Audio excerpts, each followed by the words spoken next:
വാടാൻപിള്ളി ഇടശ്ശേരിക്ക് സമീപം ദേശീയപാതയിൽ നിയന്ത്രണം വിട്ട ടോറസ് ചരക്ക് ലോറി ഇടിച്ച് ഡ്രൈവർക്ക് പരിക്കേറ്റു. വ്യാഴാഴ്ച രാവിലെ 5:45-നാണ് അപകടം. കൊല്ലത്തേക്ക് പഞ്ചസാരയുമായി പോയിരുന്ന ലോറിയുടെ പിറകിലാണ് ദേശീയപാതയുടെ നിർമ്മാണത്തിന് മണ്ണുമായി പോയിരുന്ന ടോറസ് ലോറി ഇടിച്ചത്. ഇടിയുടെ ആഘാതത്തിൽ ടോറസിന്റെ മുൻഭാഗം പൂർണ്ണമായും തകർന്നു.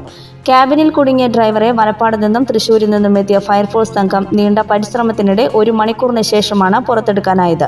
കാലിന് ഗുരുതരമായി പരിക്കേറ്റ ഇയാളെ ആശുപത്രിയിൽ പ്രവേശിപ്പിച്ചു. ഓവർടേക്ക് ചെയ്യുന്നതിനിടെ എതിരെ മറ്റൊരു വാഹനം വന്നതോടെ സൈഡിലേക്ക് തിരിച്ച ടോറസ് നിയന്ത്രണം വിട്ട് ചരക്ക് ലോറിയിൽ ഇടിക്കുകയായിരുന്നുവെന്ന് ദൃക്സാക്ഷികൾ പറഞ്ഞു.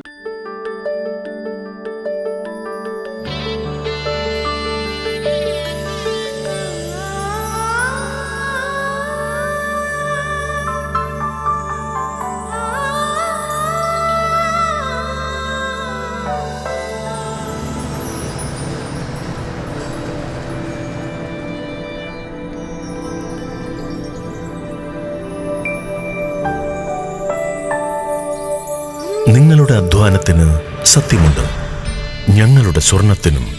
Ishara golden diamonds, Kodungallur road, Triprayar. സ്വർണത്തിന്റെ സത്യം.